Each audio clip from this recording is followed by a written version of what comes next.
I'm Abnima Hashim. I'm a high school senior from APJ School, Pitampura, New Delhi, India.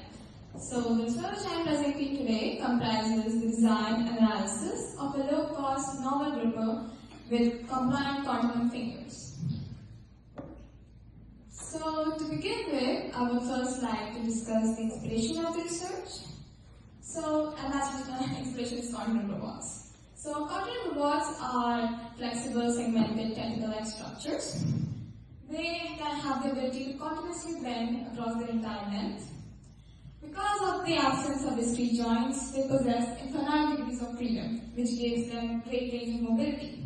So they can basically conform and adapt and access hard-to-reach places. This is one of the reasons why they're most commonly used as manipulators in medical and surgical fields.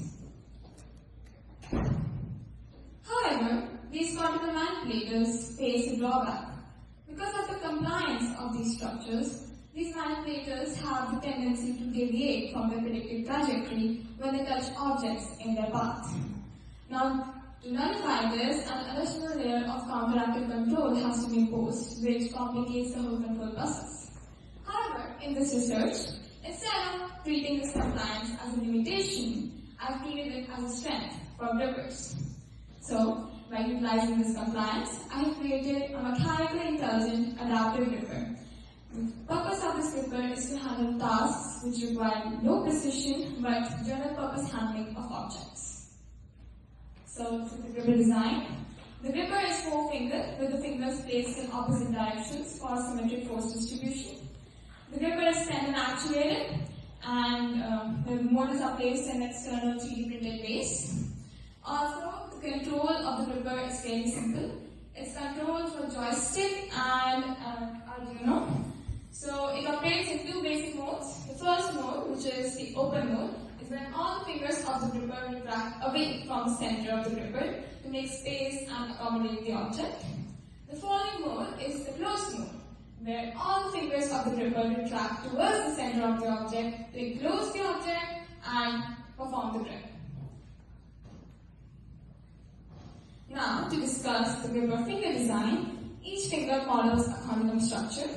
So, it consists of PLA 3D printed discs connected to extension spring backbones and actuated by nylon tendons.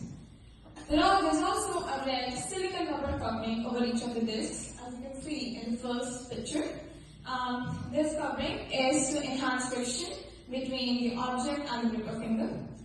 The finger also has a tapering structure to accommodate smaller objects. So the disc size varies from 2.5 cm at the bottom to 1.75 cm at the top. And the last image, that is figure 3, we can see the proof of the compliance of the finger. In the first part of the image, the original trajectory of the finger is shown. No force is being applied on the skin currently. I'm just putting the tendon. However, in the second part of the image, I'm applying a force on the skin through my finger, and you can see it's changing its trajectory on the basis of that force. So the force I'm applying is similar to the force applied by the object being gripped, and this shows its compliance and adaptability for that object. So to evaluate the gripper performance, I've conducted 3 experiments, namely the morphology, size, and weight experiment. The images shown in the slides are the objects used in each of these experiments. So in each experiment, I tested the effect of one factor on gripper performance while all the other factors were kept constant. So in the morphology experiment, there are objects of different shapes, sizes, complexity, and textures. In the size experiment, I have 3 prisms of the same weight, which is 80 grams, but of different sizes, with side lengths 4 cm, 8 cm, and 12 cm.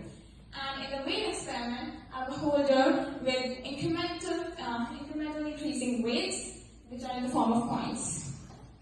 So these are the results of the experiments. So the first, the size experiment, the gripper performance increases with the increase in size. So this is kind of counterintuitive because in case of a human hand, we would assume that it would be easier to lift the 4 cm result, like the smallest one, and definitely harder to grasp the 12 cm. But over here, it's easiest to grasp the 12 cm prism. So this is a unique capability of the gripper. Because of the restorative force of springs on the bottom of the finger, so it can easily grasp and actually it enhances the gripping force in case of objects larger than its opening width. So that is the reason of the increased gripper performance. And in the case of small objects, there is an unintended finger reduction which leads to a decline in the gripper performance. Moving on, we have the morphology experiment. So the gripper was able to grip a wide variety of objects, and it achieved a success rate of about 60% for almost all objects except pens. It even exhibited a success rate of 100% for objects like capsicums, shuttlecocks, bulbs, bottles, etc.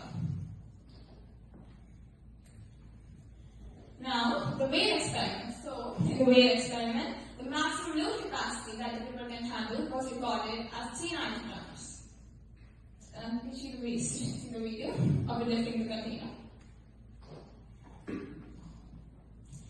And now, I would like to list a few advantages of the gripper. So first, the gripper is incredibly compliant and physically intelligent. It can easily adapt to objects of different shapes, sizes, and compressibility. And this also reduces a lot of the computational requirement associated with finding grasp points. It's also incredibly low cost. Its cost stands at nearly $18. This is because it utilizes cheap springs and 3D printed parts, and these parts are easily accessible as well. So this cost is extremely low as compared to standard rigid and soft grippers. The gripper is also extremely versatile. It can handle compressible objects like sponges to even fragile objects like bulbs. Moving on. To discuss the limitations of the gripper has limited in load capacity. The load capacity is 390 grams, which is a bit less compared to a normal off-the-shelf grippers or standard grippers. However, it is still compliant, still competitive with similar compliant grippers like the finger gripper. In order to increase this load capacity, I hope to add higher torque motors and techniques with stronger materials like Kevlar. I also hope to add a continuous skin over the fingers to increase surface friction and contact area. The second limitation is that you see that in the results that the gripper was unable to hold lean objects like pens. So this is because of the absence of fingertips. So I hope to add continuous silicate fingertips on the top of these gripper fingers to improve on this. And finally, this gripper lacks in hand manipulation because there is no control. It's all completely mechanical and physically intelligent. And I hope that it's not really required in all of the cases, but in the few cases where we need precise manipulation, this can be implemented in future iterations. So to conclude, this gripper offers a promising alternative to grasp objects of different shapes, sizes, and compressibility. It underscores the potential of similar, compliant, and physically intelligent structures to offer low-cost, simple, and effective solutions to common problem statements. Thank you. So,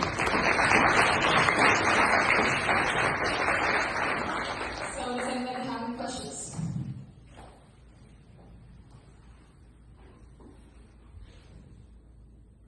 Yes, please. Did you try adding more or less fingers? Yeah, actually, you see, and a gripper and 3 fingers are usually adequate, but I wanted my gripper to be versatile. So this gripper can actually function. I can just use 2 fingers as well because they're placed in opposite symmetric directions. So instead of using all 4, I can just use the 2 of them to grasp pens, especially when I have fingertips. Any other questions? So, thank you.